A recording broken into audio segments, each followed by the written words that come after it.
Hello there. Thanks for joining us today. I have your portfolio and resume here, and it looks like you have a really solid track record over the last 5 years. We are looking for someone who can not only execute high-level technical tasks, but also lead modules and help us scale our pipeline. To get us started, why don't you just give me a brief overview of your recent experience and where you feel you provide the most value in a VFX pipeline? Thanks for having me. It is great to be here. Over the last 5 years, I have transitioned from a junior role into a senior position, where I have been focusing more on the intersection of technical art and pipeline architecture. In my most recent projects, I have been responsible for leading specific modules, which means I am not just animating or rigging, but designing the actual scalable solutions that the rest of the team uses. I think my biggest value is the ability to bridge the gap between the creative vision and the technical constraints. I enjoy the challenge of taking a complex artistic requirement and figuring out a way to implement it that is efficient for the render farm and intuitive for the artists. I have spent a lot of time optimizing workflows to reduce bottlenecks, especially when coordinating between modeling, texturing, and animation teams.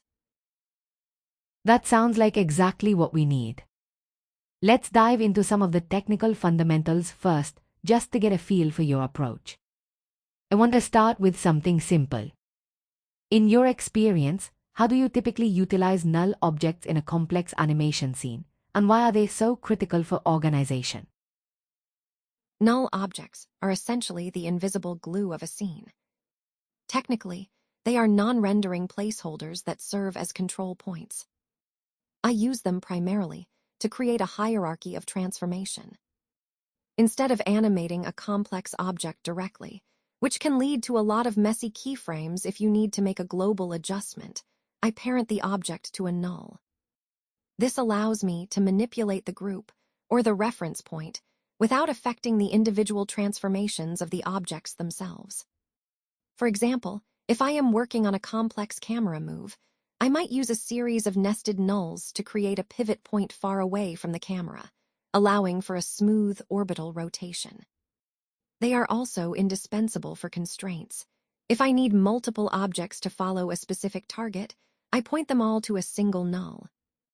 It makes the rig much cleaner and way easier to troubleshoot because you only have one handle to move. Speaking of the pipeline, before we get to the animation phase, we have the asset prep. Let's talk about UV unwrapping. For someone who might be new to the process, how would you explain the technical purpose of UV unwrapping and what happens if it is done poorly? I like to describe UV unwrapping as unfolding a 3D model into a 2D map, almost like taking a cardboard box and flattening it out into a single sheet. The goal is to create a coordinate system, the U and V axes, that tells the software exactly which part of a 2D texture image belongs on which part of the 3D surface. If the unwrapping is done poorly, you run into two main issues: stretching and distortion. If the UV islands are stretched, the texture will look smeared across the model. If the seams are placed in highly visible areas, you will see a hard line where the texture doesn't align. From a senior perspective, I also look at texel density. If the UV shells are sized inconsistently, you might have one part of a character looking incredibly sharp and another part looking blurry, which completely breaks the visual fidelity of the asset. That leads perfectly into a question about rigging.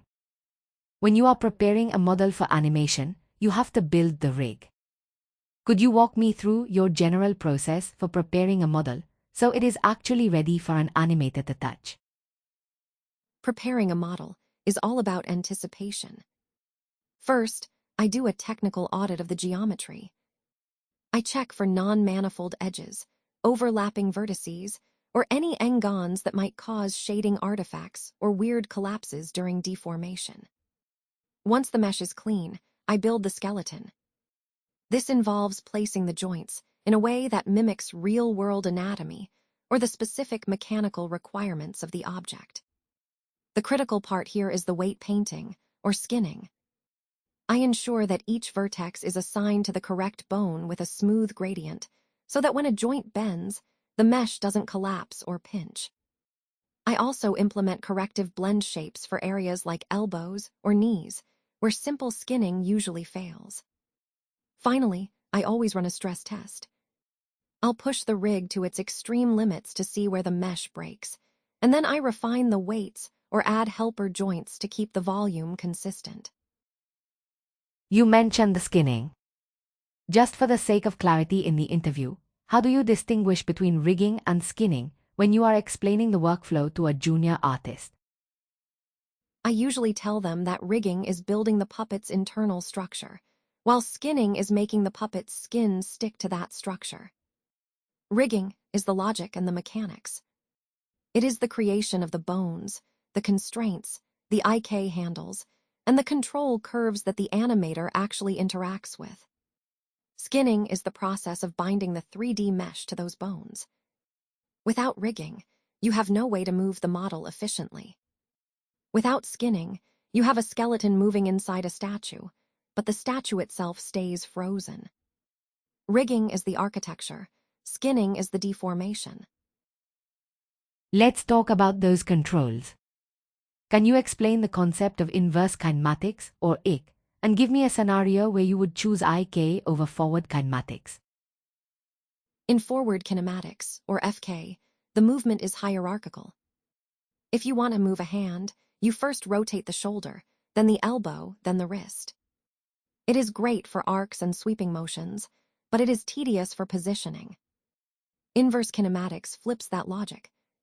With IK, you manipulate the end effector, like the wrist or the ankle, and the system automatically calculates the rotations of the parent joints to reach that target. I would use IK anytime a limb needs to interact with the environment. For example, if a character is walking, I use IK for the legs because the feet need to stay planted on the ground. I don't want to manually rotate the hip and knee to keep the foot from sliding. I just want to place the foot on the floor and have the leg follow. It makes the animation process much more intuitive and significantly faster. Now, let's move into some more complex territory. Suppose you are reviewing an animation and you notice a character's movement feels stiff or robotic. As a lead, how do you troubleshoot that?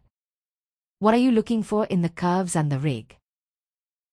Robotic animation usually boils down to a lack of organic flow, which often starts in the graph editor. The first thing I check is the interpolation.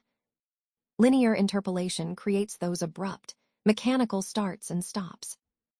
I will look for where we need to switch to spline or eased curves to create natural acceleration and deceleration. Then I look at the spacing. If the keyframes are too evenly spaced, the movement feels metronomic. I will adjust the timing to create more a sense of weight and anticipation. Beyond the curves, I check for secondary motion. In real life, nothing stops all at once. I will add overlapping action or follow-through. For instance, if a character stops moving their torso, the head and shoulders should have a slight, delayed settle. Finally, I check the rig constraints. Sometimes the stiffness is actually a technical limitation, where a joint is hitting a hard limit or an IK setting is too rigid, which prevents the animator from achieving a natural arc. I want to push you on the technical side of simulations now. Let's say you are simulating cloth dynamics for a high-profile shot. What specific parameters are you tweaking to ensure the cloth feels like a specific material, say, heavy denim versus a light silk, rather than just looking like a floppy piece of plastic? To avoid that floppy, unnatural look, I focus on a few core parameters. First is stiffness. For denim, I would crank up the bending and stretching stiffness so the fabric resists deformation and holds its shape. For silk, I would lower it significantly. Then there is mass. Heavier fabrics respond more slowly to wind and gravity, so I increase the mass for denim to give it that heavy, sluggish feel. Damping is also huge. It controls how quickly the cloth stops oscillating. Without enough damping, you get this jiggling effect that looks like jelly. I also pay close attention to friction. If a character is wearing a heavy coat over a shirt, the friction between those layers needs to be high enough that the coat doesn't just slide off the shoulders like it is made of ice. I also implement aerodynamic drag to simulate how air catches the fabric, which is especially important for lighter materials like silk to create those fluttering motions. Let's shift gears to a broader architectural challenge. You are managing a scene with multiple highly complex elements, maybe an explosion, a hero character, and detailed environmental effects. How do you manage the performance budget while still honoring the artistic intent of the director? This is always a balancing act. My first step is to establish a hierarchy of visual importance. Not every pixel needs maximum fidelity. If the camera is focused on the character's emotional reaction, I can afford to reduce the geometric complexity of the explosion in the background. I use level of detail, or LOD, techniques to swap out high poly meshes for simpler ones as they move away from the camera. I also optimize shaders and textures. There is no need for an 8K texture on a piece of rubble that is only 10 pixels wide on screen. I collaborate closely with the director to identify the few key areas that must be perfect, and then negotiate the trade-offs for the rest of the scene. We use profiling software to find exactly where the bottlenecks are, whether it is a specific shader causing render spikes or a simulation that is too dense, and then I apply targeted optimizations. The goal is to spend the performance budget where the eye actually lingers. That makes sense.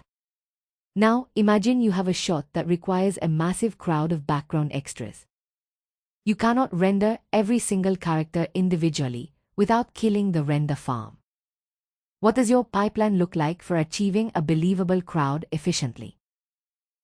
For a large-scale crowd, I avoid manual animation entirely and move toward a procedural pipeline. First, I build a library of diverse agents.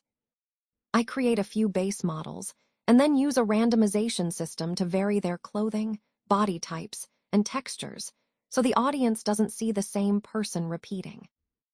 Then, I use a crowd simulation tool to define the flow.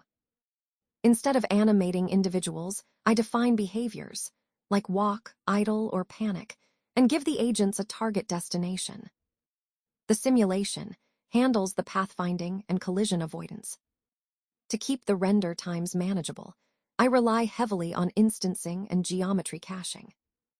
Instancing allows the renderer to treat 1,000 characters as a few unique meshes with different transform data, which drastically reduces memory overhead.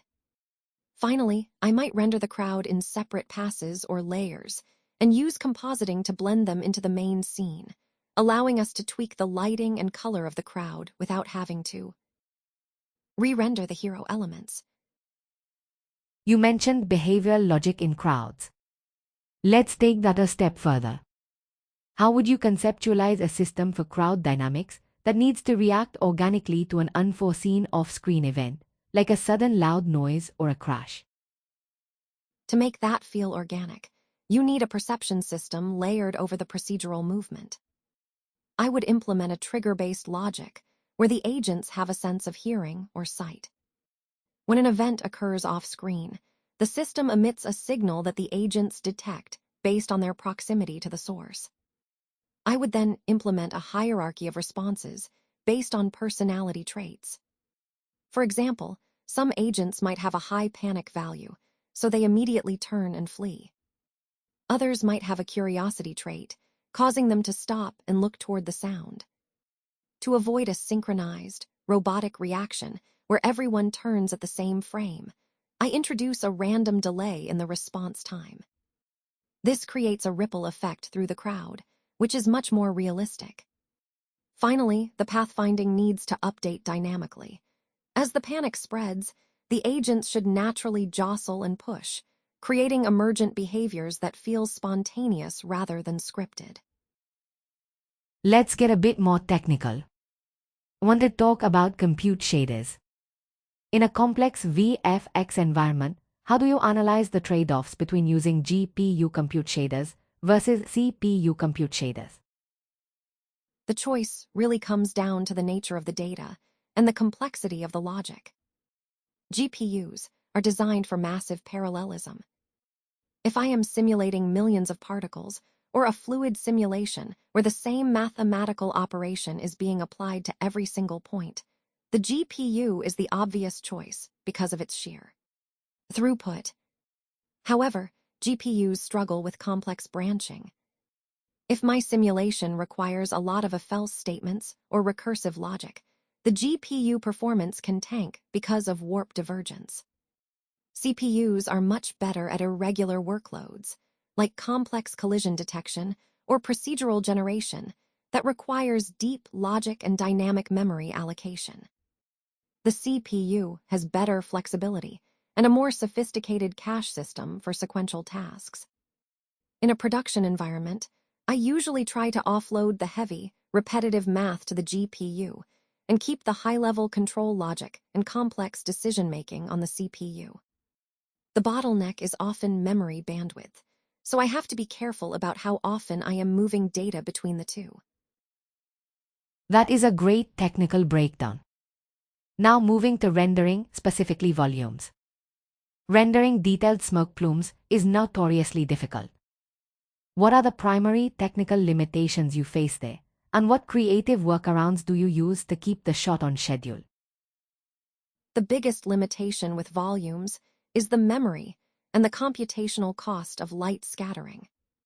To get truly realistic smoke, you have to simulate how light is absorbed, emitted, and scattered multiple times within the volume, which is incredibly expensive. Then you have the resolution problem.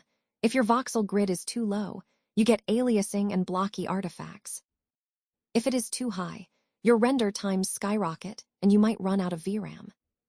To work around this, I often use procedural noise to add fine detail on top of a lower resolution simulation. This gives the illusion of high detail without the memory cost. I also employ layered rendering. I will break the smoke into a density pass, a shadow pass, and a highlight pass. This allows the compositing team to add contrast and detail in post without needing a perfectly simulated render. For distant smoke, I will swap the full volumetric render for imposter sprites or billboard particles.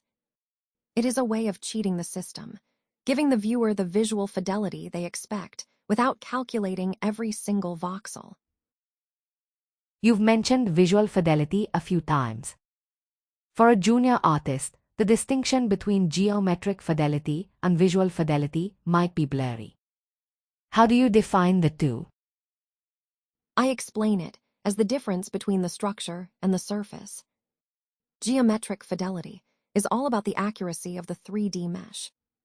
It is the precision of the vertices and edges to match the real-world proportions or the concept art. If a character's proportions are off, that is a failure of geometric fidelity. Visual fidelity, however, is about the final image. It encompasses the textures, the shaders, the lighting, and how the materials react to the environment.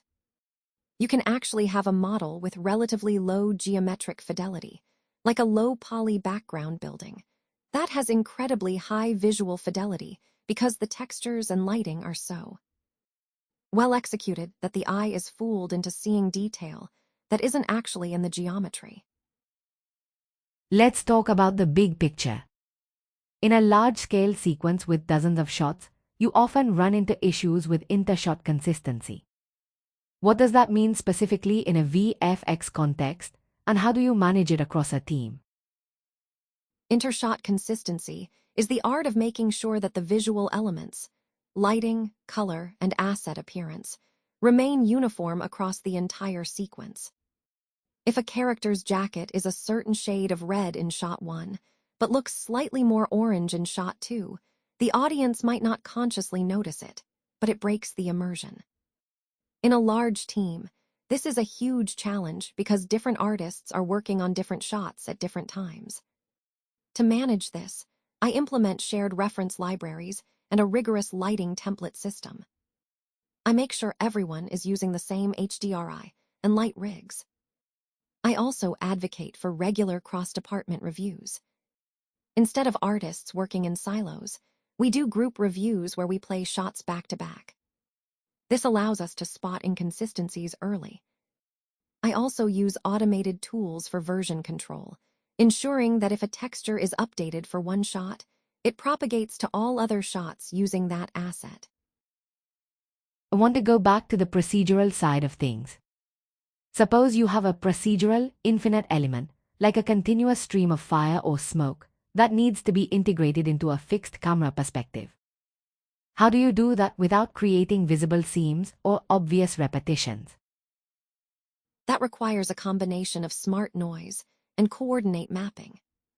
First, I ensure the procedural system is generating content based on the camera's frustum, so we aren't wasting resources on things the camera can't see.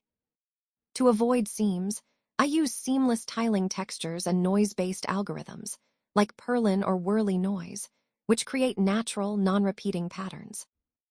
I use shaders to implement dynamic texture offsetting, which means the texture shifts slightly over time so the eye doesn't pick up a repeating loop. I also apply edge fading and depth-based blending to soften the transitions where the procedural element meets the environment. By adjusting the density and detail based on the distance from the camera, I can maintain the illusion of an infinite element. The final touch is always in post-processing, adding motion blur and a bit of grain to hide any remaining digital edges and blend the element into the plate. Let's touch on lighting. Could you explain the difference between ambient occlusion and global illumination, and when you would prioritize one over the other? Ambient occlusion is essentially a shortcut for simulating soft shadows in crevices. It calculates how exposed a point is to ambient light. If a point is in a tight corner, it gets darkened. It is a great way to add depth and ground objects in a scene, and it is computationally very cheap. Global illumination is much more comprehensive. It simulates the way light actually bounces off surfaces. If you have a red wall and a white floor, global illumination will cause some of that red light to bounce onto the floor, creating color bleeding. It is physically accurate and creates a much more realistic environment. I use ambient occlusion for quick iterations, or for adding that final bit of contact shadow. But for final beauty renders, global illumination is non-negotiable if you want the scene to feel integrated and believable. Last question on the technical side. We often see a divide between physical simulation and procedural animation. How do you decide which one to use for a specific effect? It comes down to the need for control versus the need for realism. Physical simulation is driven by math and the laws of physics: gravity, friction, wind. I use it when the movement needs to be unpredictable and natural, like a building collapsing or a cape fluttering in a storm. The downside is that it can be hard to direct. If the director wants a piece of debris to land exactly on a specific spot, fighting a physics simulation can be a nightmare. Procedural animation, on the other hand, is driven by rules and scripts. It is highly controlled and repeatable.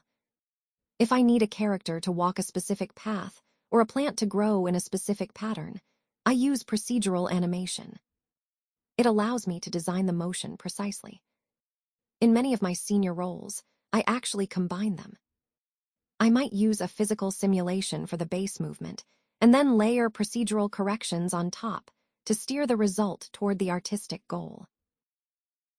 This has been a very thorough deep dive.